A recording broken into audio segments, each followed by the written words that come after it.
आजको यस कार्यक्रमका मुख्य आकर्षक हाम्रा अतिथि नेपाल आमाका गर्व गर्न लायक सपुत नेपाल आविष्कार केन्द्र एनआइसी नेपालका संस्थापक तथा चेयरम्यान आदरणीय दाजु महावीर पुनलाई प्रमुख अतिथिको आसन ग्रहण गर्नको लागि हार्दिक अनुरोध गर्दछु। ल धन्यवाद सबैलाई नमस्कार छ भाइ बहिनीहरूलाई। अब आज यहाँ तपाईहरुको यो ओस्लोमा भेटघाट भयो र भेटघाट गरेर छलफल गरौँ भन्ने कुरा हो र छलफल गर्ने विषय चाहिँ यो मैले जहिले पनि जहाँ पनि छलफल गर्ने विषय चाहिँ यही हो, एउटै विषय हो। मैले अर्को विषय जानेकै छैन हगि।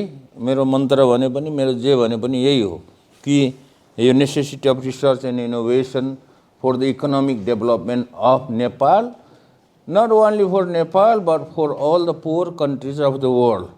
मैले अहिलेसम्म संसारमा अब पढियो भनौँ न, अमेरिकामा गएर पढियो, के गरियो, अरू कुरा केही जानेको जस्तो लाग्दैन र एउटा कुरा जानेको कुरा चाहिँ म सेयर गर्न चाहन्छु। अब यो सेयर गर्नुभन्दा अगाडि मैले एउटा सानो देश, यो अहिलेको युरोप भ्रमणमा सानो देश चाहिँ डिस्कभर गरेँ कि कोलम्बसले के अरे अमेरिका डिस्कभर गरे जस्तै मैले डिस्कभर गरेँ। त्यो देशको नाम चाहिँ तपाईहरुलाई पनि थाहा छ कि छैन। यो चाहिँ के हो त भन्दाखेरि लाङ्कास्टाइन भन्ने एउटा देश रहेछ। नेपालको हाम्रो गाउँपालिकाको एउटा वडा जत्रो देश रहेछ है। अनि त्यो देशको जम्मा त्यो देशमा चाहिँ 125 जना पुलिस रहेछ जम्मा, त्यसको फोर्स भन्यो नि जे भन्यो नि। तर देशको पर क्यापिटा इन्कम 150,000 होइन 150,000 भनेपछि $1,50,000 अनि पर क्यापिटा इन्कम रहेछ। नेपालको चाहिँ 1000 भने जस्तो $1,50,000। अब यस्तो देश किन यस्तो भएछ भन्ने कुरा बुझ्नलाई मलाई चाहिँ निकै इन्ट्रेस्ट लाग्यो र यसको कुरा चाहिँ यही necessity of research and innovation भन्ने कुरा यो देशले बुझेको रहेछ। यो चाहिँ त्यही भएर मैले यो आजभोलि यो लेख्न थालेको छु। र कतिलाई मेरो ब्याकग्राउन्ड थाहा छ कि छैन। पहिलो कुरा म यो गाउँमा जन्मेको हुर्केको। अब यसैबाट चाहिँ पछि भनौँ न, मैले पनि एउटा भाग्य भनौँ कि के भनौँ, अलि लेट भाग्य आएको थियो कि अमेरिकामा पढ्न जान पाएँ। अमेरिकामा पढ्न गएर नेपाल फर्केपछि मैले के भनिरहेको छु भने अमेरिकामा पढाइ सिद्धिने बित्तिकै मैले केही जागिर खोजिनँ अनि फर्किहालेँ है। अनि नेपालमा गएर पनि जागिर खोजिनँ र मैले नेपालमा त जागिर खाँदै नखाने भनेको हो। त्यसपछि गाउँमा गएर के गर्ने, अमेरिकामा गएर गाउँमा गएर के गर्ने भन्दाखेरि गाउँमा गएर कम्युनिटी डेभलपमेन्टको काम गरेँ भन्छु। तर कम्युनिटी डेभलपमेन्टको काम त मैले सिकेर गएकै होइन, मलाई थाहा पनि थिएन, आइडिया पनि थिएन। तैपनि गाउँलेहरूसँग मिलेर कम्युनिटी डेभलपमेन्टको कामहरू गरियो। कम्युनिटी डेभलपमेन्टको कामहरू गर्दाखेरि स्कुलहरू बनाउने, रुख बिरुवाहरू रोप्ने होइन, अब यस्तो चौरी पाल्ने, बाख्रा पाल्ने, भेडा पाल्ने, तरकारी खेती गर्ने, यस्ता किसिमका कम्युनिटी डेभलपमेन्टको कामहरू गरियो। अनि अब यो सबै किसिमको कम्युनिटी डेभलपमेन्टको कामहरूलाई खास गरी अलिकति गाउँलेहरूको इन्कम जेनेरेसनको कुरामा पनि त्यसमा गरियो। अब यो सबै कामहरू गाउँलेहरूको आइडियाबाट गरेको, मेरो आफ्नो आइडियाबाट गरेको होइन। मैले त्यहाँ गएर गाउँलेहरूलाई कम्युनिटी डेभलपमेन्ट यसरी गर्नुपर्छ उसरी गर्नुपर्छ भनेर सिकाएको होइन। उनीहरूलाई सिर्फ मद्दत मात्र गरेको, किनभने आइडियाहरू चाहिँ उनीहरूबाट मैले सिकेर यो कामहरू गरेको हो र म कहिले पनि फ्रन्ट लाइनमा बसिनँ। अब यसपछि अब यो टुरिज्मको लागि क्याम्पिङ ग्राउन्डहरू खोल्ने यस्तो किसिमको लजहरू, यो जुन छ माथि एकदमै ठुलो भनौँ न रिमोट एरियाहरूमा हिमालतिर ट्रेकिङ रुटहरू खोल्ने, ट्रेकिङ रुटमा लजहरू बनाउने र त्यसलाई चाहिँ कम्युनिटी चाहिँ चलाउने, इन्कम गर्ने भन्ने कुराहरू पनि गरियो। र यस्तो यो तीनवटा लजहरूको बिचमा एउटा चाहिँ 50 किलोवाटको हाइड्रो पावर, माइक्रो हाइड्रो बनाएर त्यो हाइड्रोले त्यो लजहरूलाई पावर दिने हैन। यहाँ सबै इङ्ग्लिस नेपाली बुझ्छ नि हैन। हैन मैले अहिले रियलाइज गरेँ कि यदि नेपाली बुझ्ने छैन भने इङ्ग्लिसमा पनि भन्नु पर्यो होला भनेर। अब के अरे हाइड्रो पावरले चाहिँ हिटिङ, कुकिङ हैन, लाइटिङ सबै कामहरू हाइड्रो पावरले गर्ने र फोसिल फ्युल नमाल्ने, दाउरा नबाल्ने र कार्बन इमिसन नगर्ने, जिरो कार्बन इमिसनको एउटा मोडल चाहिँ त्यहाँ निकाल्न खोजेको हो। त्यो चाहिँ त्यहाँको लागि मात्र होइन, नेपालको लागि पनि एउटा मोडल होस् र विश्वको लागि पनि एउटा मोडल होस् भनेर निकाल्न खोजेको हो र त्यो काम अगाडि भइरहेको छ। अब किनभने यो चाहिँ यस्तो किसिमको मोडल नेपालमा धेरै उपयुक्त हुन्छ। क्लाइमेट चेन्जको कुराहरू गर्छन् नि मान्छेले, क्लाइमेट चेन्ज गर्ने कुरा के हो त? कार्बन इमिसनले हो र त्यो कार्बन इमिसन रोक्ने तरिका चाहिँ एउटा हुन्छ भन्ने कुरा हो। नेचर कन्जर्भेसन, हेल्थमा पनि धेरै कामहरू गरियो, किनभने अब गाउँघरमा अहिलेसम्म पनि नेपालमा एमबिबिएस पढ्ने डाक्टरहरू चाहिँ थुप्रै छन्, थुप्रै एमबिबिएस डाक्टरहरू उत्पादन हुन्छन्, तर त्यो एमबिबिएस डाक्टरहरू मध्येमा अधिकांश गाउँघरतिर काम गर्नलाई मन पराउँदैनन्, किनभने गाउँमा कामै हुँदैन त्यस्तो भनेर। अनि एमबिबिएस डाक्टर पाउन त एकदमै गाह्रो छ गाउँघरमा। र त्यस्तो अवस्थामा हामीले अब 30 वर्ष अगाडिको कुरा हो, 30 वर्ष अगाडि चाहिँ यो हेल्थ वुमेन्सहरूलाई हेल्थ ट्रेनिङ दिने, बेसिक हेल्थ ट्रेनिङ, गाउँको वुमेन्सहरू नपढेको वुमेन्सहरूलाई बेसिक हेल्थ ट्रेनिङ दिएर उनीहरूले एउटा सानो क्लिनिक खोलिदिने र त्यो सानो क्लिनिकले चाहिँ क्लिनिकबाट उनीहरूलाई चाहिँ गाउँको सेवा गर्ने भनेर त्यस्तो किसिमको कुराहरू गरेको हो। अब डिजिटल टेक्नोलोजी भन्ने कुरा अब मलाई चाहिँ धेरैले चाहिँ चिन्ने एउटा के आधार के छ भने मैले चाहिँ गाउँ गाउँमा कम्प्युटर इन्टरनेट लग्यो भनेर चिन्ने एउटा आधार छ। र मैले अलिअलि विदेशमा पढेर सिकेको कुरा नेपालमा काम लागेको चाहिँ त्यही मात्र हो, किनभने अरू कुरा त के अरे मैले जानेको थिएन। अब यो डिजिटल टेक्नोलोजीमा पनि के हो त भन्दाखेरि पहिलो कुरा त डिजिटल टेक्नोलोजी भन्ने बित्तिकै कम्प्युटर भन्ने बुझिन्छ गाउँघरमा।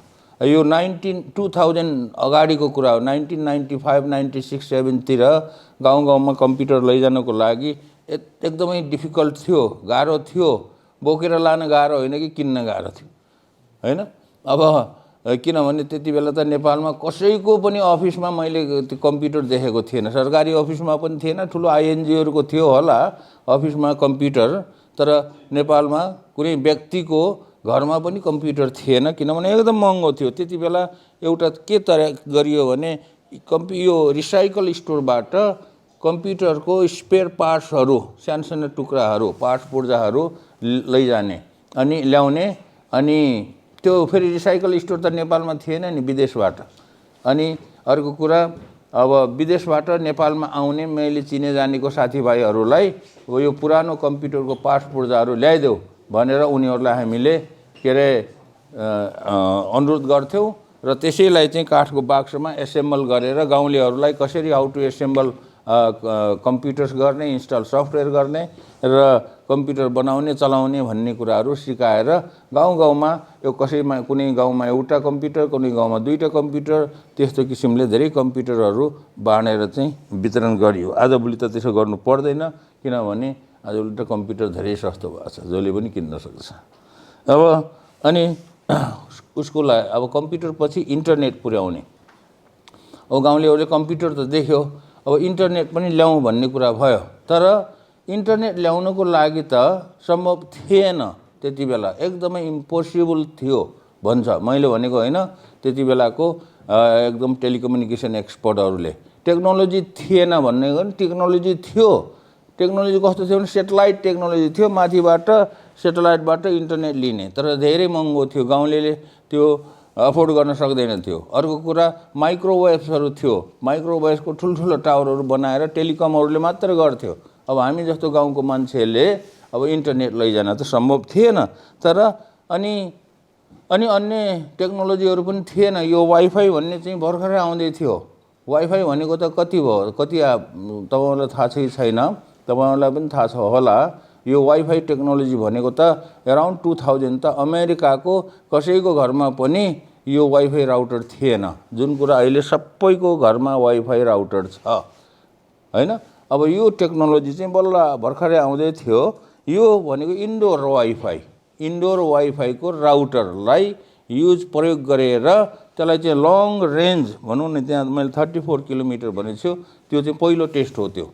पछि त हामीले 50, 60, 70 किलोमिटरसम्म पनि पुर्याइयो र पहिलो टेस्टमा चाहिँ 34 किलोमिटर त्यो इन्डोर राउटरको चाहिँ जुन छ इन्टरनेटलाई पोखराबाट म्याग्दीसम्म पुर्याइयो र त्यति बेलाको कुराहरू भयो।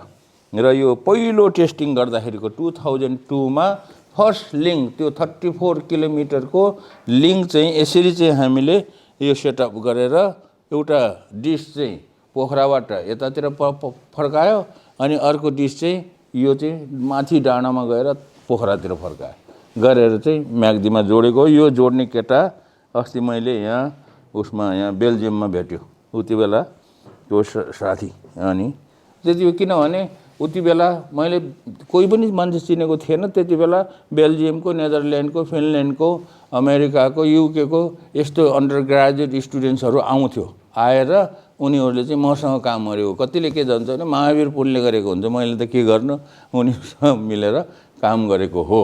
तर अब पछि यो चाहिँ एक्सपान्ड भयो किनभने इन्टरनेट भन्ने देखेपछि सबैलाई चाहियो। उति बेला झन् चाहियो। किन चाहियो भन्दाखेरि उति बेला मोबाइल सर्भिसेसहरू सहरमा मात्र थियो, कुनै पनि गाउँमा मोबाइलले टिप्दैन थियो पहिलो कुरा। दोस्रो कुरा अब यो जुन छ टेलिफोन त छँदै थिएन, कुनै पनि गाउँमा टेलिफोन थिएन। गाउँलेहरू टेलिफोन गर्नु पर्यो भने गाउँबाट जिल्लाको सदरमुकाममा, हरेक 75वटा जिल्लाको सदरमुकाममा मात्रै टेलिफोन थियो र गाउँलेले टेलिफोन गर्नु पर्यो भने सदरमुकाम जानु पर्थ्यो। त्यस कारणले त्यति बेला त यो त एकदमै ठुलो कुरा भयो क्या, इन्टरनेट ल्याएर जोडेर यसो कम्युनिकेसन गर्ने भन्ने कुरा त एकदमै ठुलो कुरा भयो। र त्यही भएर त्यसको विस्तार चाहिँ बिस्तारै सबैलाई चाहियो, विस्तार गर्दै लगियो र यस किसिमले विस्तार गर्दै लगेर वायरलेस नेटवर्किङहरू बनाउने अनि प्रयोग गर्ने र खास गरी यो स्कुलको विद्यार्थीहरूलाई, गाउँलेहरूलाई पनि कमसेकम इमेल लेख्न सिक्ने, यो च्याटिङ गर्न सिक्ने भन्ने कुरा सिकायो। र गाउँले कसलाई भन्दाखेरि जो गाउँलेहरू विदेशमा जान्छन् नि, विदेशमा काम गर्न जानेहरूलाई हामीले के भन्थ्यौँ भने ल अब विदेशमा जाँदाखेरि कमसेकम इमेल लेख्न सिकेर जाऊ र च्याटिङ गर्न सिकेर जाऊ। च्याटिङ गर्ने भनेको त्यति बेलाको इमेल र च्याटिङ गर्ने भनेको याहू मेसेन्जरमा, याहूबाट। किनभने फेसबुक निस्किएकै थिएन, अहिलेको जस्तो भाइबर, स्काइपहरू केही पनि निस्किएको थिएन त्यति बेला। त्यस कारणले त्यतिले गर्दाखेरि पनि मान्छेलाई चाहिँ धेरै नै यो के अरे राहत जस्तो भयो क्या यो एजुकेसनको लागि। गाउँलेहरूलाई, विद्यार्थीहरूलाई कमसेकम विद्यार्थीहरूले केही इन्टरनेट भन्ने कुरा र कम्प्युटर भन्ने कुरा चाहिँ छुन पायो भनौँ न। कति सिक्न त त्यस्तै हो, छुनसम्म पायो, हेर्न पायो, देख्न पायो। र अर्को कुरा टेलिमेडिसिन भन्ने कुरो चाहिँ एकदमै त्यो चाहिँ उपयोगी भयो। त्यो टेलिमेडिसिन किन उपयोगी भयो भन्दाखेरि अहिले मैले भने गाउँमा एमबिबिएस डाक्टरहरू, अस्पतालहरू छैन, अहिले पनि छैन। तर एमबिबिएस डाक्टरहरू जान पनि मान्दैन। तर एमबिबिएस डाक्टरहरूलाई गाउँमा ल्याउने अथवा अस्पतालको डाक्टरलाई गाउँमा ल्याउने एउटा माध्यम हुँदो रहेछ यो इन्टरनेट भन्ने। उनीहरूलाई फिजिकल्ली ल्याउन नसके पनि भर्चुअली गाउँमा त आयो। त्यस कारणले मैले काठमाडौँमा गएर केही साथीहरूलाई, डाक्टरहरूलाई के अनुरोध गरेँ भने ल तिमीहरू चाहिँ गाउँमा नगए पनि इन्टरनेटबाट कनेक्सन गरेर गाउँको मान्छेहरूलाई स्वास्थ्य सेवा त अलिअलि देऊ न त हो भनेर भनेपछि उनीहरूले के गर्यो भन्दाखेरि गाउँबाट जोडेर चाहिएको बेलामा यो हेल्थको भनौँ न एडभाइसहरू बिरामीहरूलाई के गर्ने, कसो गर्ने भन्ने किसिमको कुराहरू गरेर त्यसलाई चाहिँ हामीले टेलिमेडिसिन भन्ने गरियो। र यो चाहिँ एउटा राम्रो माध्यम हुँदो रहेछ भन्ने कुराहरू यसरी सिकियो। यो सबै कुराहरू मैले किन भनेको हो भने राष्ट्रिय आविष्कार केन्द्रको जन्म कसरी भयो भन्ने कुरा तपाईहरुलाई भन्नको लागि अथवा त्यो कुरा चाहिँ बुझाउनको लागि चाहिँ मैले यो ब्याकग्राउन्डहरू भनेको हो। र अहिले मैले जति पनि कुराहरू गरेँ यो सबै कुराहरू गर्दै गर्दै जाँदाखेरि 20 वर्ष बित्यो। सुरुमा म अमेरिकाबाट नेपाल जाँदाखेरि मैले के सोचेको थिएँ भने नेपालमा गएर 1-2 वर्ष बसिन्छ होला र 1-2 वर्ष बसेर अब सायद फर्किन्छ होला भन्ने कुरा सोचेको थिएँ। किनभने नेपालमा गएर के गर्ने भन्ने थाहा थिएन।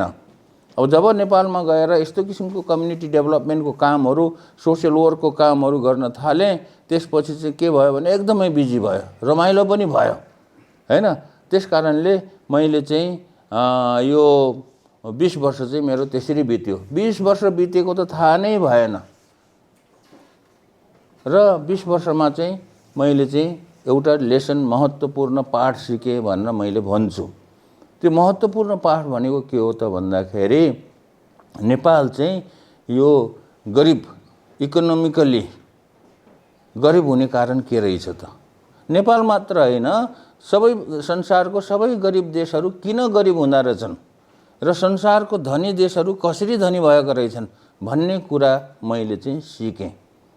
र अब तपाईले हेर्नुहोस् कुनै पनि देश जो चाहिँ विकसित छ, अहिले नर्वेलाई हेरौँ, अहिले भर्खरै त्यहाँ यो युनिभर्सिटीमा छु म, सबै देशहरू नर्वे सहित सबै देशहरू, विकसित देशहरू धनी हुनेको कारण के रहेछ त भन्दाखेरि जुन देशले आफ्नो देशको most talented, innovative and creative human क्यापिटललाई युज गर्दो रहेछ, त्यो देश चाहिँ धनी हुँदो रहेछ। आफ्नो देशको जुन देशले आफ्नो देशको most talented, innovative and creative human क्यापिटललाई प्रयोग गर्दैन, त्यो देश कहिले पनि उम्र लाग्दो रहन्छ। र नेपाल गरिब हुने कारण चाहिँ त्यही हो कि उसले आफ्नो मानव पुँजीलाई चाहिँ बुझेन। गरिब देशहरूले कसैले पनि बुझेको छैन, त्यस कारणले गरिब भयो। धनी देशहरू किन धनी भयो भन्दाखेरि धनी देशहरूले आफ्नो देशको talented, innovative and creative human क्यापिटलको महत्त्व, यसको इम्पोर्टेन्स बुझ्यो, गर्यो। त्यस कारणले त्यसलाई प्रयोग गरेर उनीहरू धनी भयो। अहिले भर्खरै यहाँ एउटा इनोभेसन सेन्टरमा त्यहाँ गरियो। अहिले बिहान पनि रिसर्च सेन्टरमा गएँ, बिहान वहाँ ओस भन्ने ठाउँमा। अनि म यो भ्रमणको कालमा जहाँ जाँदाखेरि पनि यदि सम्भव भएसम्म त्यो ठाउँमा भएको रिसर्च इनोभेसन सेन्टरहरू घुम्छु हैन। घुमेर हेर्ने मात्र हो, तर आइडिया पनि लिने हो। म डेनमार्कमा गएँ, स्विडेनमा गएँ, फिनल्यान्डमा गएँ, जर्मनीमा गएँ, सबै ठाउँहरूमा जहाँ जाँदाखेरि चाहिँ, नेदरल्यान्डमा सबै ठाउँहरूमा, युकेमा पनि धेरै ठाउँमा गएँ। यसरी चाहिँ इनोभेसन सेन्टरहरू डुल्नेको मुख्य कारण चाहिँ के हो त भन्दाखेरि यिनीहरूले आफ्नो त्यहाँ त्यो रिसर्च सेन्टरहरूमा ट्यालेन्टेड ह्युमन क्यापिटलहरूलाई कसरी प्रयोग गर्दो रहेछ र कसरी रिसर्च गरेर के बनाउँदो रहेछ र अनि इकोनोमी क्रिएट गर्दो रहेछ भन्ने कुरा मैले चाहिँ बुझ्नको लागि चाहिँ गएँ। हुन त मैले अब यसरी हेर्ने हो भने संसारभरिको धेरैजसो रिसर्च इनोभेसन सेन्टर डुलेँ। अमेरिका, क्यानाडादेखि लिएर जापान, कोरिया, अस्ट्रेलिया, अब सिङ्गापुर, अब नडुलेको देशहरू अब धेरै कम होला। जुन देशको म गएर यो साइट सिइङ गर्न कहिले पनि जाँदैन। कुनै पनि देशमा I never go for sightseeing. लैजान्छु भनेर समातेर लैजाँदाखेरि पनि म जान्दैन। तर त्यहाँ चाहिँ इनोभेसन सेन्टरहरू छ भने म चाहिँ जान्छु। मेरो साइट सिइङ गर्ने ठाउँ भनेको इनोभेसन सेन्टरहरू हो। त्यस कारणले यो कुरो चाहिँ एकदमै इम्पोर्टेन्ट कुरा रहेछ। धनी देशहरूले आफ्नो देशको talented, innovative and creative human क्यापिटललाई युज गर्दा छन् रिसर्च एन्ड इनोभेसनमा र अनि इकोनोमी क्रिएट गर्दा रहेछन् धनी देशहरूले। अब त्यसको लागि के गर्दा रहेछन् त भन्दाखेरि उनीहरूले प्रशस्त खर्च गर्दा रहेछन्। खर्च कसरी गर्दा रहेछन्? आफ्नो जिडिपीको सर्टेन पर्सेन्टेज चाहिँ रिसर्च एन्ड इनोभेसनमा छुट्याउँदो रहेछन्। अनि त्यही पैसाले त्यो रिसर्च सेन्टरहरू खोल्दा रहेछन्, रिसर्च गर्नेहरूलाई चाहिँ ग्रान्ट दिँदा रहेछन्। अनि चाहिँ मात्र उनीहरूको इकोनोमी बढ्ने रहेछ। जहाँ कि गरिब देशहरूको के छ त भन्दाखेरि यो जिडिपीको कति पर्सेन्ट छुट्याउँछन् त गरिब देशहरूले? कसैले पनि धेरैले 0% छुट्याउँछन् गरिब देशहरूले। गरिब देशहरूको डाटा हेर्नुहोस्, यो डाटा वर्ल्ड ब्याङ्कको डाटाबाट निकाल्न सकिन्छ, हेर्न सकिन्छ। गरिब देशहरूको रिसर्च एन्ड इनोभेसनमा कति जिडिपीको कति पर्सेन्ट छुट्याउन सक्छ भनेर वर्ल्ड ब्याङ्कको डाटा हेर्ने हो भने गरिब देशहरूको 0% छ। अथवा कसैले 0.1% गरेका छन्, कसैले 0.223 गरेका छन्, त्योभन्दा छैन। त्यस कारणले क्लियर छ त्यो स्ट्याटिस्टिक्स नै हेर्ने हो भनेदेखि त्यसको गरिब हुने कारण के रहेछ त भन्ने कुरा त्यहाँ क्लियर त्यो स्ट्याटिस्टिक्सले बताउँछ। पैसा खर्च नगर्ने रिसर्च एन्ड इनोभेसनमा अनि कसरी चाहिँ इकोनोमी हुन्छ। अब नेपालमा किन भएन त त्यो कुरा?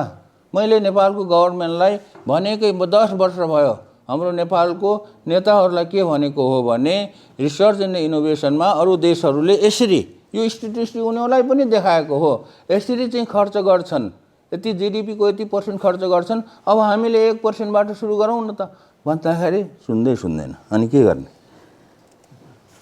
अनि किन खर्च गर्दैन नेपालले? रिसर्च एन्ड इनोभेसनमा खर्च नगर्ने त कारण होला।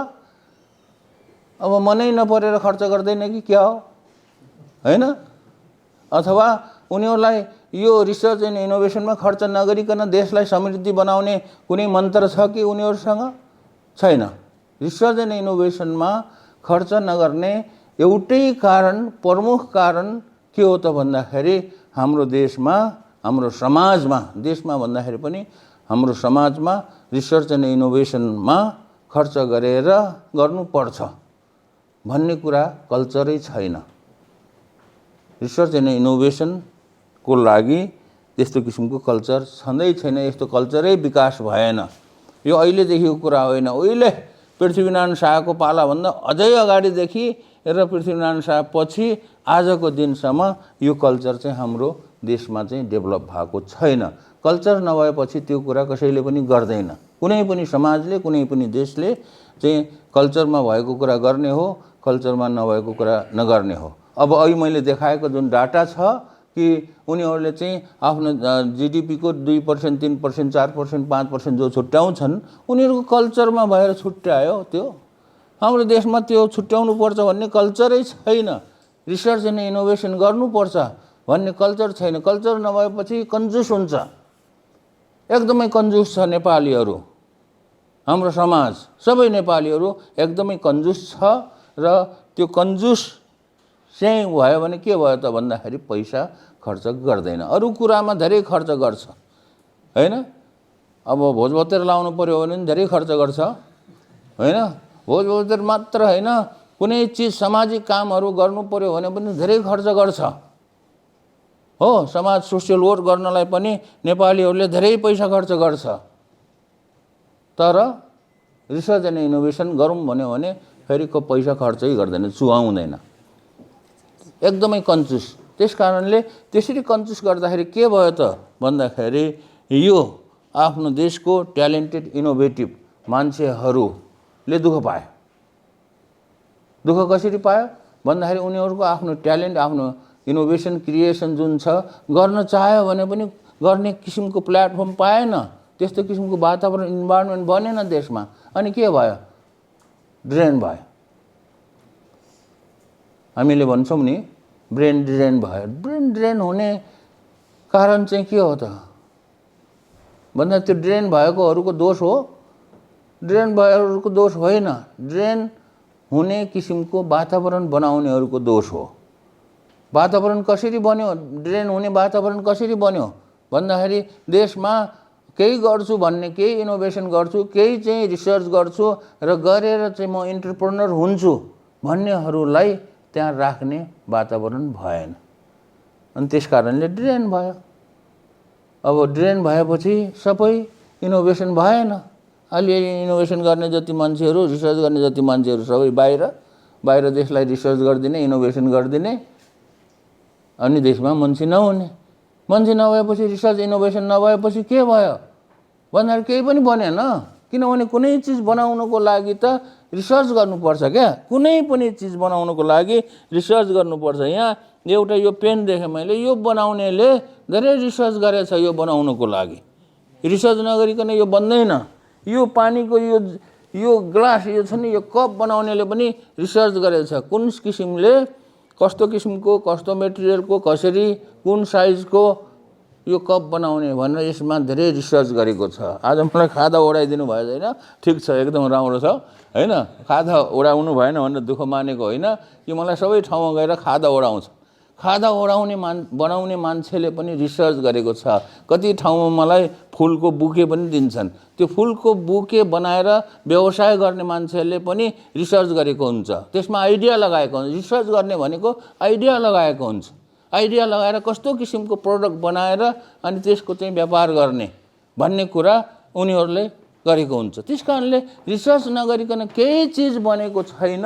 यदि कुनै चिज रिसर्च नगरिकन पनि फ्याट्टै बनेको छ भने तपाईँहरूलाई थाहा छँदैछ बनेकै छैन। अब नेपालमा त्यो गर्ने चलन भएन। रिसर्च गर्ने भनेको फेरि एउटा कुरा के छ भन्दाखेरि साधारण जनमानसमा के छ भने रिसर्च गर्ने भनेको यो चाहिँ युनिभर्सिटीहरूमा एकदमै युनिभर्सिटीहरूमा गएर पिएचडी गर्ने, मास्टर्स डिग्री गर्ने यस्तो कुराहरूमा मात्रै रिसर्च गर्नेहरूले तिनीहरूले गर्ने हो। हामी साधारण मान्छेले रिसर्च गर्ने होइन भनेको छ भन्छ। हाम्रो भनाइ के हो भने पिएचडी गर्नेहरूले युनिभर्सिटीमा गरिने जुन रिसर्च छ त्यो एकाडेमिक रिसर्च हो, त्यो छुट्टै किसिमको रिसर्च हो। र हामीले हाम्रो देशको लागि चाहिने रिसर्च अर्को कुरा के हो भने applied research and innovation, applied research गर्ने हो। र यो अहिले मैले जुन इनोभेसन सेन्टर भन्ने खोल्ने भनेको कुरा छ यो पनि एप्लाइड रिसर्च एन्ड इनोभेसनको लागि खोल्ने भनेर यो भनिरहेको छु। त्यसकारणले त्यो एप्लाइड रिसर्च एन्ड इनोभेसन नभएपछि केही पनि बन्दैन। केही पनि नबनेपछि सबै चिज बाहिरबाट ल्याउनु पर्छ। सबै चिज बाहिरबाट ल्याउँदाखेरि देशको पैसा सबै बाहिर जान्छ अनि विकास हुँदैन अनि देशको अर्थतन्त्र बन्दैन। सबै चिज इकोनोमी नै डाउनलोड। कसरी इकोनोमी बन्छ जब सबै चिज इम्पोर्ट गर्ने अनि एक्सपोर्ट गर्ने भन्ने कुरा छैन अनि इकोनोमी कसरी बन्छ? अनि इकोनोमी नबनेपछि के हुन्छ? सबै कुरा बिग्रिँदै जान्छ, राजनीति पनि बिग्रिँदै जान्छ, समाजमा भ्रष्टाचार बढ्छ, अशान्ति बढ्छ, झै झगडा गर्छ। अनि इकोनोमी नबढेपछि मान्छेहरूले किन त्यसो गर्छ भन्दाखेरि बिजी हुँदैन, फुर्सद हुन्छ, जागिर छैन भनेको जस्तो जागिर छैन। अनि के गर्ने त भन्दाखेरि गफ गर्ने, दिमाग चलाउने अनि झगडा गर्ने। अनि त्यस्तो किसिमले यो कुरा त भाइहरूले बुझेकै कुरा हो। भाइ बहिनीहरूले रिसर्च एन्ड इनोभेसन भन्ने कुरा यो इकोनोमी डेभलपमेन्टको लागि कति महत्त्वपूर्ण छ र विकसित देशहरूले आफ्नो देशको इकोनोमी बढाउनलाई कतिसम्म रिसर्च गरेको छ भन्ने कुरा चाहिँ थाहा छँदैछ। किनभने यहाँ धेरै पढ्नु भएको छ, मैले भन्दा धेरै पढ्नु भएको छ। अब रह्यो इनोभेसन सेन्टर खोलियो 2018 देखि सुरु भएको काम। गफ गर्न सुरु गरेको त 2012 देखि हो र यो नेसनल इनोभेसन सेन्टर दर्ता गरेको पनि 2012 मा भयो। 2012 देखि 2017 सम्म 5 वर्ष गफ गरेर मात्र बितायो, केही काम गरेन। गफ पनि खास गरी यो इनोभेसन सेन्टर कसरी अगाडि बढाउने, यसलाई कसरी चाहिँ स्रोत खोज्ने त त्यो कुरामा गफ गरेर बिताएको हो। 5 वर्षमा ट्राई गर्दाखेरि पनि 1 रुपैयाँ पनि स्रोत खोज्न सकेन हामीले र आइडिया पनि छैन। किनभने इनोभेसन सेन्टर खोल्नलाई आवश्यक छ, महत्त्वपूर्ण छ। नखोलिकन इकोनोमी डेभलपमेन्ट हुँदैन भन्ने कुरा त थाहा भयो, तर इनोभेसन सेन्टर कसरी चलाउने भन्ने कुरा त थाहा छैन। त्यसकारणले यो इनोभेसन सेन्टर भनेको कसरी खोलिएको हो भने बिना पैसै थिएन अनि बिना आइडिया। यहाँ इनोभेसन सेन्टर कसरी चलाउने भन्ने कुनै आइडिया खोलेको हो। यो मलाई केही पनि आइडिया छैन इनोभेसन सेन्टर। मैले इनोभेसन सेन्टरमा कहीँ काम गरेकै छैन। म त अमेरिकामा पढ्ने बित्तिकै नेपाल गएको हो, जागिर खाएकै होइन नेपाल अमेरिकामा। अनि नेपालमा गएर पनि गाउँ सहरमा बसिन, वहाँ गाउँमा गएर 20 वर्षसम्म डुलेर बस्यो। अब म जस्तो मान्छेले इनोभेसन सेन्टर कसरी खोल्ने? त्यसकारणले अब जेसुकै होस् भनेर 2018 मा चाहिँ हामीले सानो कुराबाट सुरु गरौँ भनेको हो र अहिले यो त्रिभुवन विश्वविद्यालयभित्र चाहिँ एउटा सानो कुनौमा एउटा इनोभेसन सेन्टर खोलेको छ। हेर्दाखेरि इनोभेसन सेन्टर जस्तो त छैन, तर अब के गर्ने, हाम्रो इनोभेसन सेन्टर त्यही हो। र यसमा वर्कसपहरू छन्, विभिन्न सेन्टरहरू छन् हैन। जस्तो मेकानिकल सेक्सन छ, त्यसमा चाहिँ अब इलेक्ट्रोनिक सेक्सन छ, बायोमेडिकल सेक्सन छ, फुड टेक्नोलोजीको सेक्सन छ, अनि सफ्टवेयरको कुराहरू गर्ने त्यहाँ सेक्सन छ। अब आफ्नो आफ्नो सेक्सनहरू छन् त्यहाँ, र आफ्नो आफ्नो सेक्सनमा उनीहरूले चाहिँ इनोभेसनहरू गर्छन्। र त्यस कारणले अब यो इनोभेसन सेन्टर खोलियो। अब मान्छेहरूलाई आह्वान गरियो, आइडिया ल्याउनुहोस् भनियो। अब हामीले गर्ने आह्वान चाहिँ के हो त भन्दाखेरि राम्रो आइडिया, जुन आइडियामा रिसर्च इनोभेसन गरेर कुनै चिज डेभलप गरेर त्यसको व्यापार हुने किसिमको आइडिया छ भने त्यस्तो आइडिया ल्याउनुहोस् भनेको हो। हामीले यहाँ कुनै एकाडेमिक रिसर्चको लागि आइडिया ल्याउनुहोस् भनेको होइन, र कुनै चिज डेभलप गरेर, जस्तो अहिले भर्खरै यहाँ अहिले पनि हेऱ्यो, यहाँ यो हाम्रो यो ओस्लो युनिभर्सिटीमा यो साइन्स के अरे साइन्स पार्क भन्ने रहेछ, त्यहाँ पनि हेऱ्यो, त्यहाँ पनि त्यस्तै कामहरू भइरहेछ। त्यहाँ पनि विभिन्न मान्छेहरू आइडिया ल्याएर हैन रिसर्च गरिरहेछ, इन्क्युबेसन छ, त्यहाँ चाहिँ स्टार्टअप छन्। त्यस्तै हो हामीले गर्ने कुरा पनि। र आइडिया ल्याएर त्यसमा रिसर्च गर्नुहोस् भनेर भनिरहेछ। आइडियाहरू आइरहेको छ, आइडिया चाहिँ छानेको छ, छानेर कामहरू भइरहेको छ। र आइडिया छान्ने एउटै क्राइटेरिया के हो भने पहिलो प्रमुख क्राइटेरिया चाहिँ त्यो आइडियाबाट कुनै चिज पनि बनाएर भोलि चाहिँ त्यसको चाहिँ व्यापार हुन्छ कि हुँदैन, र भोलि व्यापार भएर त्यो मान्छे इन्टरप्रेन्योर हुन्छ कि हुँदैन। हाम्रो उद्देश्य भनेको त्यो मान्छेलाई इन्टरप्रेन्योर बनाउने हो, हामी आफै इन्टरप्रेन्योर बन्ने होइन। र त्यो मान्छे इन्टरप्रेन्योर बन्ने किसिमको आइडिया लिएर आउँछ भने, र त्यो आइडिया लिएर आउने मान्छेहरू त्यो ग्रुप टिम चाहिँ के रह्यो भन्दाखेरि एकदमै हार्डवर्किङ छ, एकदमै मेहनती छ, अल्छी छैन भने ल सपोर्ट गर्ने हो। सपोर्ट गर्दाखेरि चारवटा स्टेपमा सपोर्ट गरिन्छ। पहिलो स्टेप भनेको चाहिँ प्रोटोटाइपिङ डेभलपमेन्ट, प्रोटोटाइप बनाउने, अर्थात् प्रुफ अफ कन्सेप्ट निकाल्ने भनौँ भनौँ। त्यो प्रुफ अफ कन्सेप्ट त गर्नु पर्यो। अब त्यो निकाल्नको लागि अब रिसर्च गर्नु पर्यो। रिसर्च गर्दाखेरि चाहिने सामानहरू जे सामानहरू चाहिन्छ त्यो सबै उपलब्ध गराउने। नेपालमा पाइन्छ भने नेपालमा, पाइँदैन भने बाहिरबाट कहाँबाट खोजेर ल्याइदिने हो। सबै सामानहरू ल्याइन्छ। अनि उनीहरूलाई चाहिने इक्विपमेन्ट टुल्सहरू के चाहिन्छ, स्पेस सबै दिन्छ। यहाँ जस्तो यहाँ पनि दिए रहेछ, त्यो इक्विपमेन्ट टुल्सहरू पनि दिने रहेछ, तर यहाँ पैसा तिर्नु पर्दो रहेछ। हाम्रोमा पर्दैन, केही तिर्नु पर्दैन। अनि उनीहरूलाई मेन्टरिङ चाहियो भने मेन्टरिङ गरिदिने, अनि उनीहरूलाई चाहिँ खाना बस्नुको लागि व्यवस्था गरिदिने। खाना पकाउने किचन छ, त्यहाँ ठुलो किचन छ, खाना पकाउने मान्छे पनि राखेको छ, भात सात पकाएर राखिदिन्छ। भोक लाग्छ, जतिखेर भोक लाग्छ खाने हो। अनि त्यहाँ खाजा पनि खान पाइन्छ, खाजा पनि पकाएर राखिदिन्छ, आफूले खाने हो। सुत्नु पर्यो भनेदेखि भुइँमा म्याट्रेस ओछाएर सुत्ने हो, त्यति मजासँग सुत्नु पाइन्छ है। किनभने दिनभरि काम गऱ्यो भने जहाँ सुत्यो पनि निद्रा आउँछ। अब त्यो यसरी चाहिँ उनीहरूलाई सपोर्ट गरिरहेको छ। र अब गरिब परिवारबाट आएको छ, उनीहरूको चाहिँ भुक्का छ, केही छैन खोल्तीमा, 5 पैसा पनि छैन भने 5-10 हजार रुपियाँको पकेट खर्च पनि दिइन्छ। यो चाहिँ भयो पहिलो स्टेप। पहिलो स्टेप गरेर उनीहरूले कस्तो प्रोटोटाइप बनाउँछ हेर्ने हो। प्रोटोटाइप एउटा बनाउँछ, भएन भने फेरि बना, अर्को बना भन्ने हो। त्यो पनि भएन भने फेरि बना, जबसम्म उसलाई थकाइ लाग्दैन बनाउँदै जा भन्ने हो। त्यसको लागि जे जति सपोर्ट चाहिन्छ त्यो चाहिँ पाउँछ। यो सपोर्ट नपाउने भन्ने हुँदैन, एज लङ एज तिनीहरूले राम्रोसँग परिश्रम गर्छ, कोसिस गर्छ। अब त्यसपछि राम्रो भयो, राम्रो प्रोटोटाइप बन्यो भनेदेखि त्यसलाई चाहिँ प्रोडक्ट डेभलपमेन्ट गर्ने हो। प्रोडक्ट डेभलपमेन्ट गर्नुको लागि पनि चाहिने सबै सामानहरू, सबै चिजहरू उनीहरूलाई चाहिँ उपलब्ध गराउने हो। सबै चिजहरू उपलब्ध गराउने हो। त्यस कारणले त्यो प्रोटोटाइप डेभलपमेन्ट गर्दाखेरि कति त प्रोटोटाइप डेभलपमेन्ट गर्दाखेरि कति फेल हुन्छन्। दोस्रो कुरा प्रोडक्ट डेभलपमेन्ट गर्छन्, प्रोडक्ट डेभलपमेन्ट गर्दाखेरि पनि कति बन्छ, कति बन्दैन। र जो यदि राम्रो प्रोडक्ट, यदि राम्रो सुहाउँदो प्रोडक्ट बन्छ भने त्यसको लागि मार्केट टेस्टिङ गर्नु पर्यो। किनभने मार्केटमा लगेर त्यो उनीहरूले बनाएको प्रोडक्ट यानी कमर्सियली भाइएबल छ कि छैन, अनि अर्को कुरा त्यो कस्टमरले चाहिँ मन पराउँछ कि पराउँदैन, त्यो कुरा त हेर्नु पर्यो।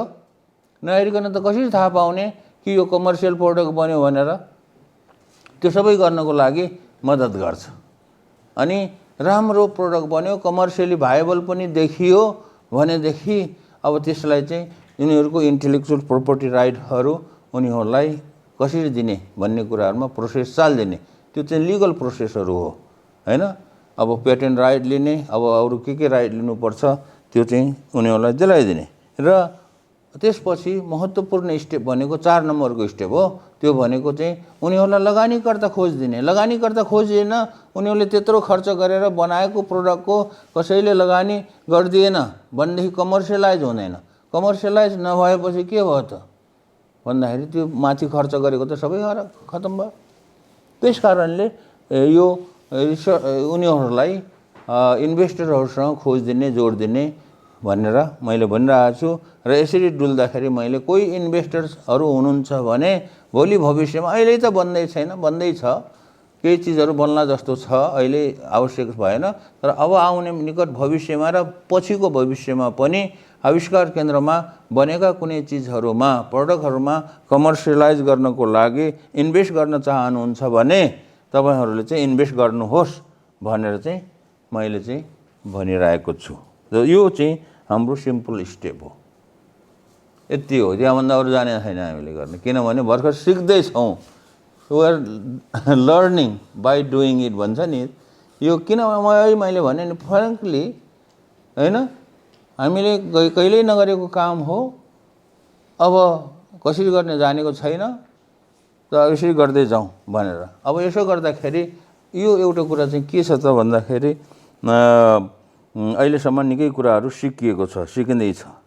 अब केही कुराहरू त्यहाँ बनेको अहिलेसम्म त्यो पनि फ्रेङ्कली भन्नुपर्छ कि अहिलेसम्म हाम्रो आविष्कार केन्द्रमा कोरोनाको बाहेक 88 किसिमका विभिन्न किसिमको रिसर्चहरू गर्न थाले। रिसर्चै गर्दा के भन्नु, केही चिजहरू प्रयास गरे, 88 प्रोजेक्टहरू गरे।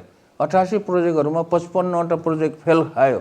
फेल खाने कारणहरू छन्, त्यो चाहिँ 2-3वटा कारण छन्। पहिलो कारण त्यसको प्रोटोटाइपै बनेन, बनाउन खोजेको हो भएन, ल ठिकै छ, भएन भने भएन।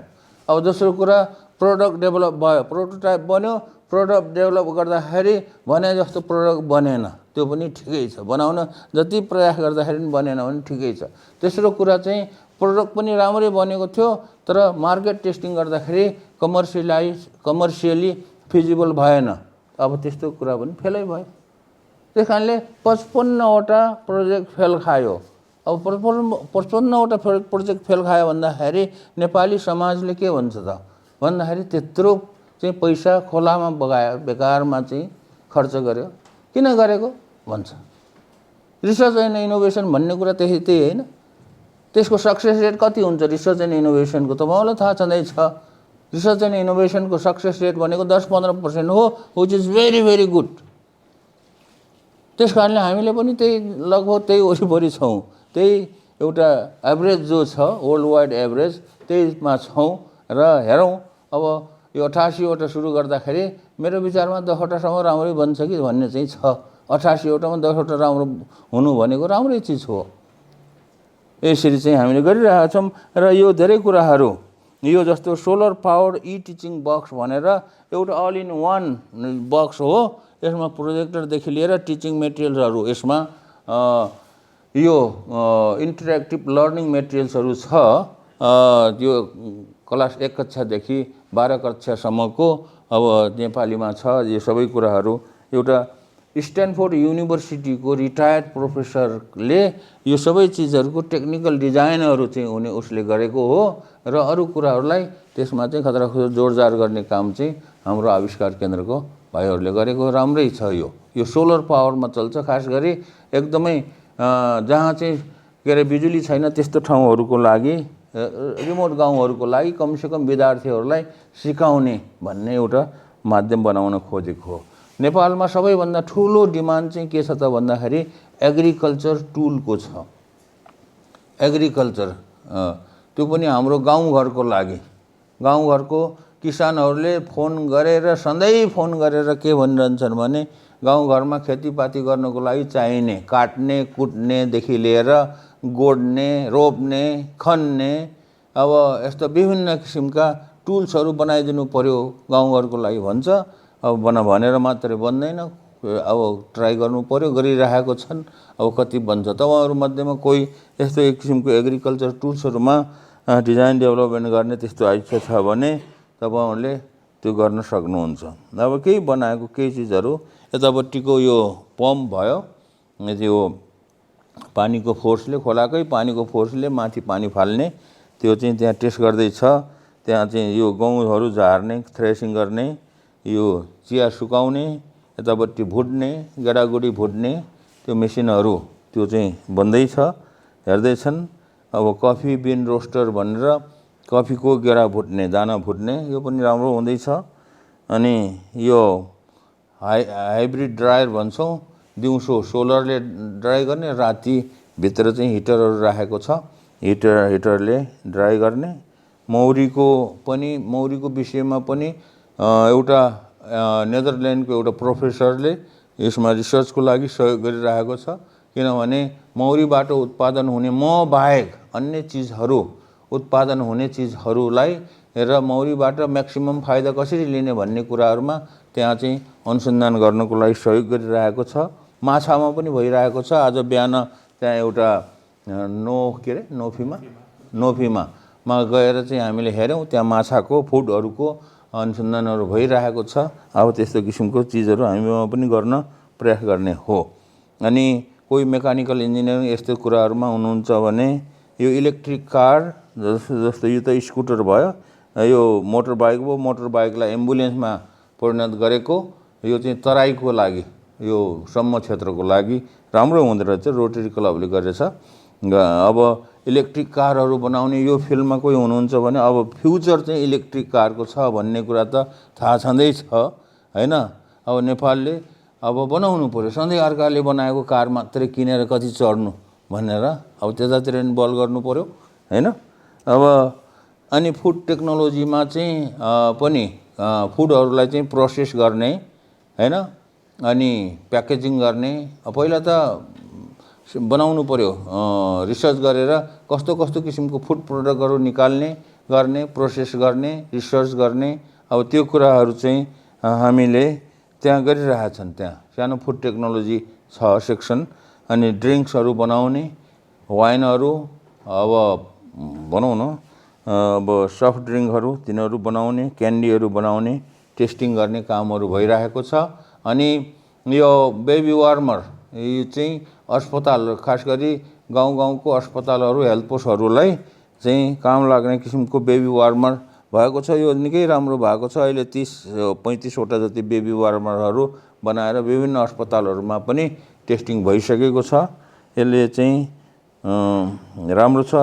त्यहाँ बायोमेडिकल ल्याब पनि बनियो। कोभिडको समयमा यो एउटा मेडिकल ल्याब पनि चाहिँदो रहेछ, बायोमेडिकल ल्याब क्यालिब्रेसन गर्ने एउटा सेन्टर पनि चाहिँदो रहेछ भन्ने किसिमको आइडिया आएर त्यसबाट चाहिँ त्यो पनि बनाउँदैछ, भर्खरै बनाउँदैछ। र त्यसमा सकेसम्मको सानोतिनो मेडिकल इक्विपमेन्ट्स, टुल्सहरू, ठुलो टुल्स होइन, ठुलो सक्दैन। अब त्यो सकिन्छ भनेर डाक्टरहरूले नै भनिरहेको छन् कि त्यस्ता किसिमका चिजहरू केही बनाउन सकिनेछ भने बनाउने, ट्राई गर्ने भनेको छ। रोबोटिक्समा कसैलाई चाहिँ यहाँ हुनुहुन्छ भने तपाईँहरू चाहिँ रोबोटिक्समा पनि रिसर्च गर्नलाई सक्नुहुन्छ। त्यो चाहिँ यो सर्भिस रोबोट भनेर अस्पतालमा प्रयोग गर्न मिल्ने रोबोट चाहिँ त्यो बनाउने कोसिस गरिरहेको छन्। अनि ड्रोन, मेडिकल ड्रोन भनेर जुन छ यो निकै भयो, प्रयास गरिरहेको छन्। र यसको अनुरोध चाहिँ खास गरी जुम्ला जिल्लाबाट आएको हो। जुम्ला जिल्लाको के अरे मान्छेहरूले, गाउँलेहरूले माथि लेखबाट आएर हामीलाई भने कि हाम्रो गाउँ चाहिँ धेरै माथि छ, बिरामी भयो भने औषधि छैन र औषधिको लागि हामी चाहिँ धेरै टाढा जानुपर्छ। यदि त्यस्तो औषधि ल्याइदिने केही चिज भयो भने हुन्थ्यो भनेर अनुरोध गरेको हुनाले ल ट्राई गर्ने भनेर बनाएको हो। तर it is very very challenging. यस ड्रोनमा चाहिँ कोही हुनुहुन्छ र यसमा चाहिँ विभिन्न किसिमको सहयोगहरू चाहिन्छ। अब यसलाई अटोनोमस बनाउने एआईको यसमा प्रयोग हुन्छ। अहिलेको रोबोटमा पनि एआईको प्रयोग नै गर्नुपर्छ रोबोटमा, यसमा। किनभने यो चाहिँ अटोनोमस उड्नुपर्छ। अब यहाँसम्म ठाउँमा जस्तो यो म जर्मन भयो, यो बेल्जियमतिर भयो, हाम्रो तराईतिर जस्तो सम्म ठाउँमा त केही छैन। त्यस्तो त यसले काम गर्छ, मजासँग काम गर्छ।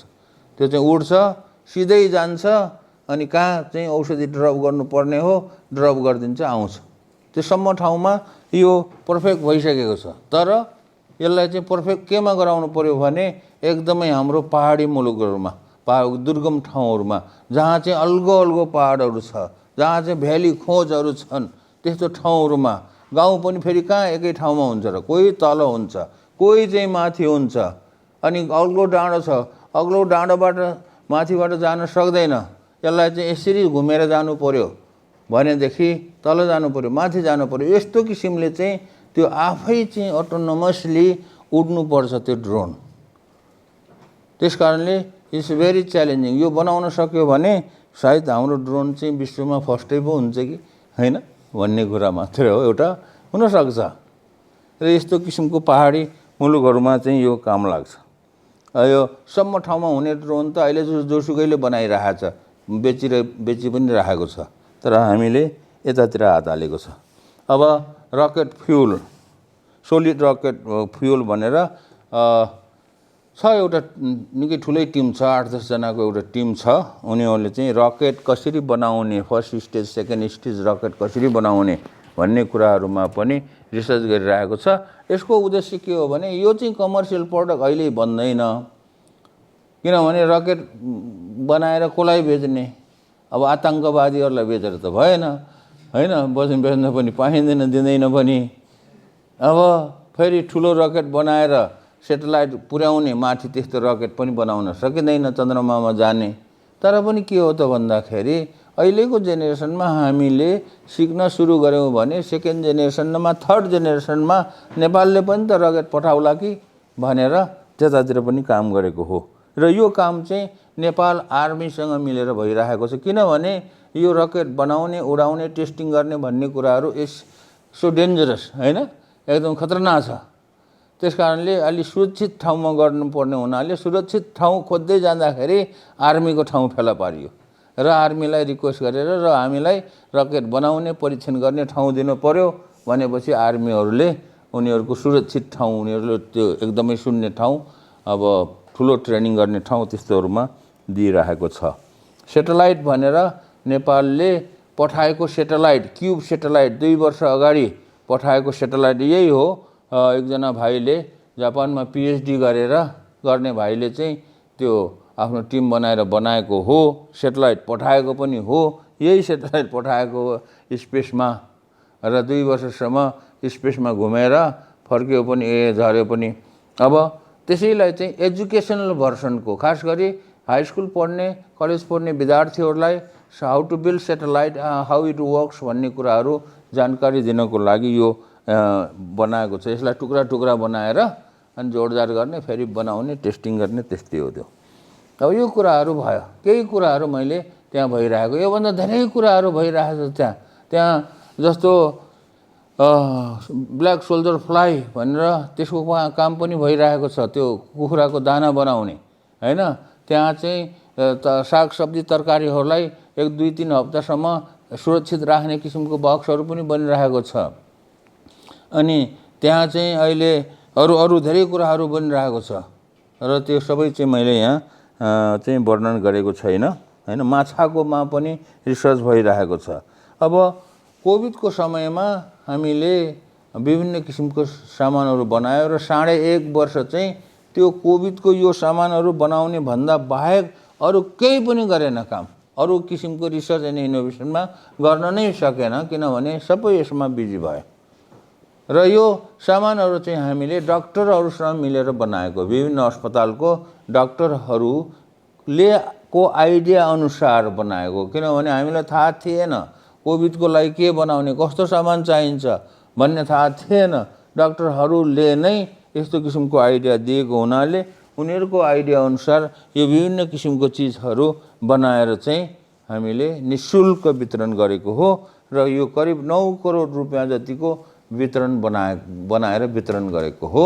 र त्यो 9 करोड रुपियाँ जति सबै जनताले दिएको हो। कोहीबाट कहीँबाट मागेको पनि होइन हामीले, कसैले चाहिँ कुनै ठुलो संस्था बनाउन सरकारले दिएको पनि होइन।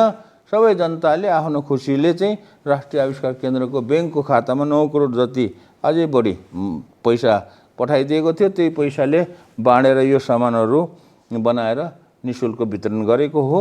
र त्यसको बाहेक हामीले अस्पतालको बिग्रेको सामानहरू, इक्विपमेन्ट्सहरू मर्मत गरिदिने त्यस्तो किसिमको कामहरू पनि गर्यो।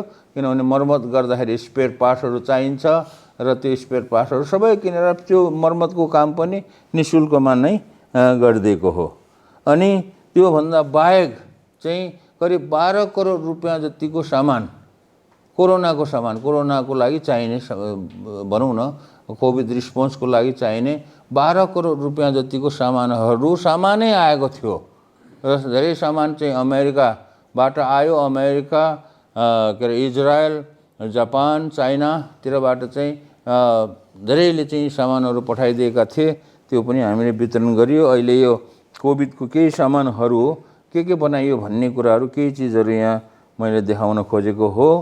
यो आइसोलेसन च्याम्बर भनेछ, यो डाक्टरहरूलाई चाहिने बिरामीलाई राखेर के गर्ने च्याम्बरहरू। अनि डिसइन्फेक्सन गर्ने बक्स यो चाहिँ अल्ट्राभायोलेट लाइटबाट, यो खास गरी अस्पतालमा डाक्टरहरूले युज गरेको चिजहरूलाई डिसइन्फेक्ट गर्ने चिजहरू भयो। यो कोभिडको आइसियुमा काम गर्ने डाक्टरलाई बचाउनको लागि भनेर अमेरिकाको केही डाक्टरहरूले एउटा स्याम्पल पठाइदिएको थियो यस्तो।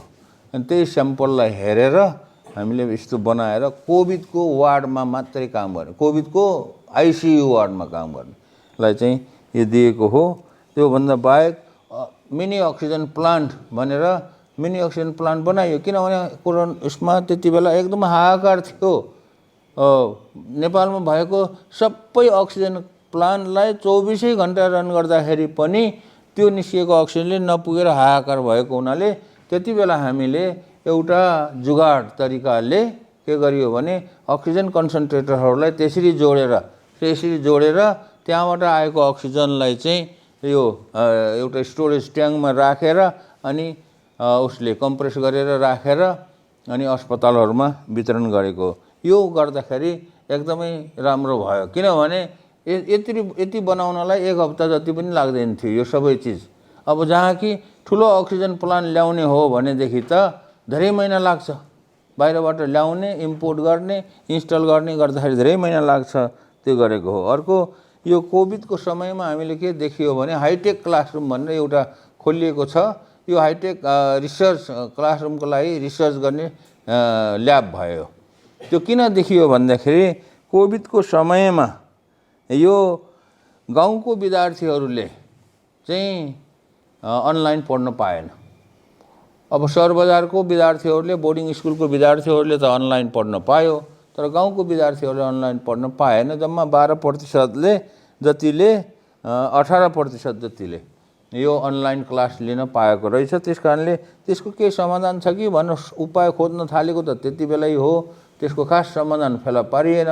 तर अहिले चाहिँ त्यसको लागि यो भनौँ न आइरहेको टेक्नोलोजीहरूलाई कसरी क्लासरुममा इन्टिग्रेट गरेर शिक्षण पठन पाठनमा चाहिँ सहयोग गर्न सकिन्छ भन्ने कुराले त्यो गरेको हो। अब त्यसमा चाहिँ काम भर्खरै सुरु हुँदैछ। त्यो धेरै सुरु भएको छैन, धेरै पहिले भएको छैन सुरु भएको। अब हामीले यो चाहिँ मैले चाहिँ यो कसरी यो इनोभेसन सेन्टर एउटा युनिक छ भनेर भन्न चाहन्छु। यो अचम्मको छ भन्न चाहन्छु, हैन? अचम्मैको छ के, हैन? किनभने तपाईहरुले को यतातिरको इनोभेसन सेन्टर जस्तो मिल्दैन। यहाँ धेरै कुरामा यो नमिलेपछि अचम्म हुने होला।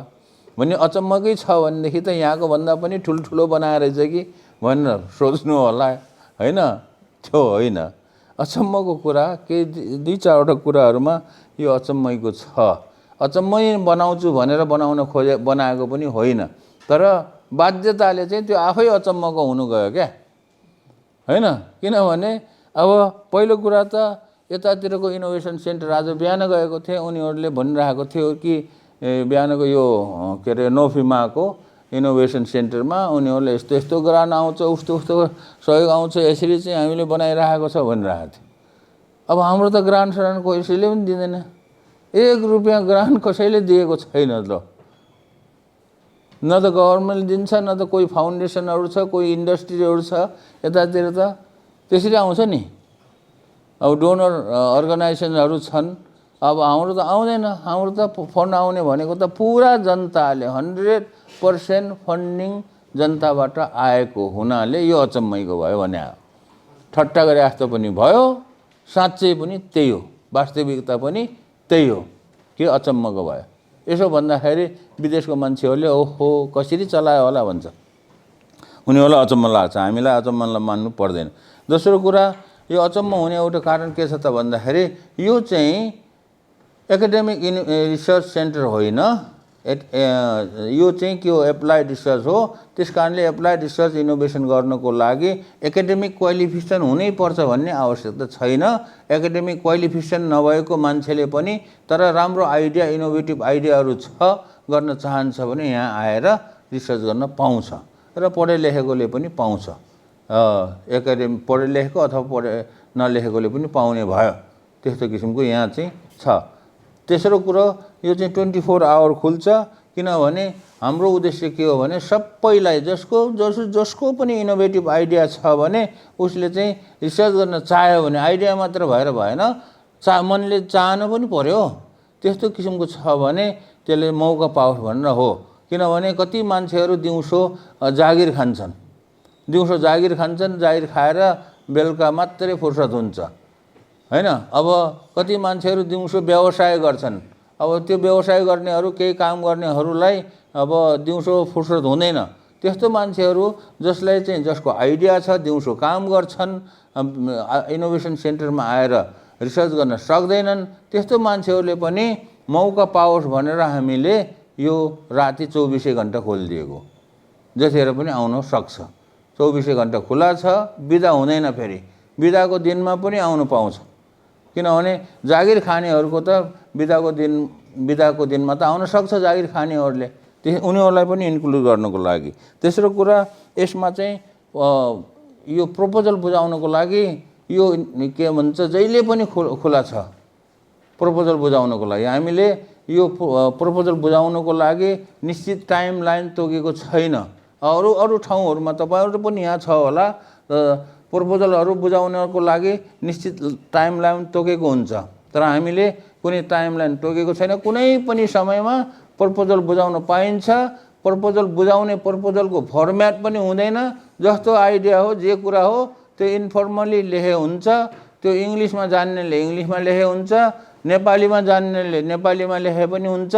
किनभने कतिले त नेपालीमा इङ्ग्लिसमा लेख्नै जान्दैन र नेपालीमा पनि लेख्न नजान्नेले मौखिक रूपमा प्रपोजल बुझाए पनि हुन्छ भनेको छ। किनभने हाम्रो उद्देश्य भनेको के हो त भन्दाखेरि राम्रो आइडिया भएकोलाई ल्याउने हो। त्यहाँ छ अहिले आविष्कार केन्द्रमा चाहिँ अलिअलि पढेको मान्छेहरू, धेरै नपढेको मान्छेहरू 10-12 जना त त्यो छँदैछ। त्यहाँ प्रपोजल लेख्नै नजान्ने मान्छेहरू पनि छ त्यहाँ। उनीहरूलाई मुखले भन् के कस्तो छ तेरो प्रपोजल भन्ने हो। यसरी चाहिँ यो पनि अलि हाँसो लाग्दै युनिक भयो हैन। अब अन्तिममा यिनीहरूले जुन छ इनोभेटरहरूले त्यहाँ रिसर्च गर्नको लागि दे गेट फुल सपोर्ट। उनीहरूले चाहिँ फुल सपोर्ट पाउँछ। उनीहरूलाई त भनेकै छ पैसाको चिन्ता नगर भनेको छ। त्यहाँ राम्रो प्रपोजल ल्याऊ, राम्रो काम गर, रिसर्च गर, कुनै प्रोडक्ट डेभलप गर, तिमीहरू एन्टरप्रेन्योर हौ, तर पैसाको चिन्ता नगर रिसर्च गर्नको लागि। पछि त इन्भेस्टर त खोजिदिनु पर्यो राम्रो गर्यो भने, तर रिसर्च गर्नलाई उनीहरूलाई पैसाको चिन्ता नगर। $5-10 हजार, $10-20 हजार को फिकर छैन भनेर एकदमै के भन्ने तलाई अब मूर्खताका साथ चाहिँ भनिएको छ। अब त्यो पैसा भएर भनेको त होइन, तर भन्नुपर्ने बाध्यताले भनेको हो। किनभने हाम्रो उद्देश्य भनेको त्यस्तो किसिमको इनोभेटिभ मान्छेहरूलाई जसरी हुन्छ समाएर राख्ने भनेको हो नि। अब जसरी हुन्छ समाएर बस्नको लागि त उसको इच्छा त पुरा गरिदिनु पर्यो। उसको इच्छा पुरा भएन भनेदेखि त त्यो त बस्दैन। त्यस कारणले त्यो हिसाबले भनेको हो। अहिलेसम्म त पुर्याएकै छ।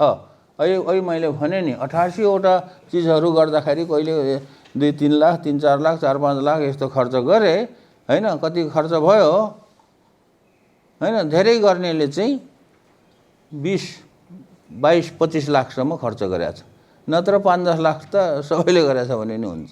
2-3 लाख त 5-10 लाख 10-15 लाख त गरिरहेछ। अनि सस्टेनेबिलिटीको प्लानमा हाम्रो के थियो भने ओरिजिनल प्लान चाहिँ 10 मेगावाटको एउटा हाइड्रो पावर बनाएर त्यसबाट आएको पैसाले सस्टेन गर्ने भन्ने थियो। किनभने 10 मेगावाटको हाइड्रो पावर बनाउन सकेको भए 20-22 करोड रुपियाँको बिजुली बेचिन्थ्यो। 20-22 करोड रुपियाँको बिजुली बेचिसकेपछि त्यसबाट अब खर्च कटाएर यताउता गरेर भए पनि 6-7 करोड रुपियाँ त बच्थ्यो र सस्टेन हुन सक्थ्यो। तर त्यो सकेन, त्यो हुनै सकेन। त्यसको लागि चाहिँ हामीले गभर्मेन्टको सपोर्ट पाइन र कुनै इन्डस्ट्रीहरूको कुनै डोनर एजेन्सीहरूको पनि सपोर्टै पाएन त्यो हाइड्रो पावर बनाउन, अनि सकेन। त्यसकारणले अहिलेको सस्टेनेबिलिटीको प्लानमा सफ्टवेयर आउटसोर्सिङ गर्ने भनेर त्यो काम सुरु गरिसकेको छ। कसैलाई सफ्टवेयर बनाउनु पर्यो भने ल हामीलाई भन्नुहोस् भनिरहेको छ। अनि अर्को कुरा सफ्ट ड्रिङ्क, अहिलेको त्यहाँ देखाएको ड्रिङ्क्सहरू मध्येमा एउटा जिन्जरको ड्रिङ्क निकै राम्रो भएको छ। त्यो टेस्टिङहरू गर्दैछ र टेस्टिङ गर्दाखेरि सबैले मन पराउने एउटा ड्रिङ्क बनेको छ। त्यसलाई चाहिँ कमर्सियलाइज गरेर सस्टेन गर्न सकिन्छ कि भन्ने कुरा हो। र एग्रिकल्चर टुल्सको एउटा कम्पनी खोल्न सकियो भने त्यो एग्रिकल्चर टुल्स बेचेर पनि सस्टेन हुन्छ कि भन्ने कुरा हो। र अहिलेसम्म भनेको 3 जनाले चाहिँ उनीहरूको पेटेन्ट राइट लिएको छ र 4वटा ग्रुपले चाहिँ एउटा आफ्नो नाममा उनीहरूको नाममा कम्पनीसम्म दर्ता गरेको छ। तर अझै पनि उनीहरूले कम्पनी दर्ता गरेर त्यसलाई चाहिँ अझै अगाडि बढाउन त निकै समय अझै पनि समय लाग्छ। र कोल्याबोरेसन खोजिरहेको छ मैले यसरी डुल्नको कारण हैन। कुनै पनि रिसर्च युनिभर्सिटी अथवा इनोभेसन सेन्टरहरू कुनै पनि व्यक्तिहरूसँग पनि कोल्याबोरेसन हुन्छ, कुनै इन्डस्ट्रीसँग, अब कुनै बिजनेससँग यस्तो किसिमको कोल्याबोरेसन गर्ने मौका पायो भने गरिहाल्ने भनेको छ। युकेदेखि लिएर अहिले युरोप यात्रामा 4-5वटा ठाउँमा कोल्याबोरेसनको कुराहरू चलिरहेको छ। र यता पनि तपाईहरुले कोही कोल्याबोरेसन गर्न चाहन्छ भने त्यो गर्ने। र यो भनेको चाहिँ के हो त भन्दाखेरि एउटा स्मल स्टेप हो। यो एउटा इनोभेसन सेन्टर आविष्कार केन्द्र खोलेर देशको केही हुनेवाला छैन, यो केही हुँदैन। यस्तो इनोभेसन सेन्टरहरू धेरै खोल्नुपर्छ। मैले तपाईहरु जस्तो मान्छेहरूलाई के भनिरहेको छु भने तपाईहरु पनि गएर कुनै न कुनै विषयको कुनै न कुनै यस्तो किसिमको इनोभेसन सेन्टरहरू खोल्नुहोस्, अगाडि बढाउनुहोस् ठाउँ ठाउँमा। मैले अहिले प्रदेश सरकार, अब केन्द्रीय सरकारलाई त भन्नै छोडे मैले हैन, जति भने पनि सुन्दैन। प्रदेश सरकारहरूलाई त्यही पनि सुन्छ कि भनेर प्रदेश सरकार र लोकल गभर्नमेन्ट्सहरूलाई अब इनोभेसन सेन्टर खोल, आफ्नो विकास बजेटको 1% रकम छुट्याएर एउटा दुईटा इनोभेसन सेन्टरहरू खोलेर आफ्नो प्रदेशमा भएका प्रतिभाशालीहरूलाई चाहिँ केही काम गर्ने मौका देऊ, हामी सपोर्ट गर्छु भनेर भनिरहेको छ। हेरौँ अब के हुन्छ। त्यसकारणले यस्तो इनोभेसन सेन्टर यो एउटा पहिलो पाइला हो। जसरी कि चन्द्रमामा टेकेको पहिलो पाइला भने जस्तै एउटा पहिलो पाइला हो। अब एउटा पाइला चाल्दैमा त पुगिँदैन, धेरै टाढा जानु छ, बाटो लामो छ भने जस्तो हैन। यो पाइला चाहिँ धेरैले चाल्नुपर्छ, फेरि एउटाले चालेर हुँदैन। र भोलिको ड्रिम भनेको त के हो त भन्दाखेरि हामीले पनि एउटा रिसर्च युनिभर्सिटी ठुलो राम्रो यो अनुभव सँगाल्दै गएर, सिक्दै गएर, रिसोर्सहरू चाहिँ बनाउँदै गएर चाहिँ ठुलो चाहिँ युनिभर्सिटी खोल्ने भन्ने चाहिँ हो। कति वर्ष लाग्छ थाहा छैन, म जिउँदा सधैँ बन्छ कि म मरेपछि बन्छ थाहा छैन, तर बन्नु चाहिँ पर्छ, बन्छ पनि। अब अर्को कुरा, यो सबै अहिले आविष्कार केन्द्रले गर्न खोजेको के हो त भन्दाखेरि यो चाहिँ डट्सहरूलाई जोड्न खोजेको। डट्सहरू भनेको यस्तो छरिएर बसेका विश्वभरका चाहे नेपाली हुन् चाहे विदेशी हुन् सबैलाई मिलाएर एउटा चाहिँ कोल्याबोरेसन गरेर कुनै चिज म्युचुअल बेनिफिटको लागि, फेरि हाम्रो बेनिफिटको लागि मात्र होइन, म्युचुअल बेनिफिटको लागि उनीहरूलाई पनि हुने, हामीलाई पनि हुने, नेपाललाई पनि हुने किसिमका यो चाहिँ यो कुराहरू, यसको लागि चाहिँ सहकार्य गर्नको लागि, कोल्याबोरेसन गर्नको लागि यसले चाहिँ काम गरिरहेको छ। र आविष्कार केन्द्रको अन्तिम मैले भने प्रमुख उद्देश्य भनेको व्यापार घाटा घटाउने। व्यापार घाटा घटाउनको लागि सामानहरू बनाउनु पर्यो, सामानहरू बनाउनको लागि अनुसन्धानहरू गर्नु पर्यो, अनुसन्धानहरू गर्नको लागि ट्यालेन्टेड मान्छेहरूलाई प्रयोग गर्नु पर्यो। र उनीहरूलाई उद्यमी बनाउनु पर्यो। उनीहरू उद्यमी भइसकेपछि के हुन्छ, विभिन्न किसिमको व्यवसाय गर्दाखेरि जब क्रिएसन हुन्छ। अनि जब क्रिएसन भयो भनेदेखि के हो, जब अपर्च्युनिटी आउने भयो। हाम्रो उद्देश्य भनेको, अन्तिम उद्देश्य, अल्टिमेट गोल भन्छ, freedom of job opportunity create गर्ने हो। यो चाहिँ राजनीति भाषा हो। यो चाहिँ किनभने अब तर राजनीति भाषाले के मात्र बुझेको छ भने यो चाहिँ पोलिटिकल फ्रिडमको मात्र कुरा गर्छ क्या। राजनीति भाषामा राजनीतिज्ञहरूले पोलिटिकल फ्रिडमको मात्र कुरा गर्छ। मान्छेलाई मौलिक अधिकार चाहियो अरे, ह्युमन राइट्स चाहियो अरे, हैन?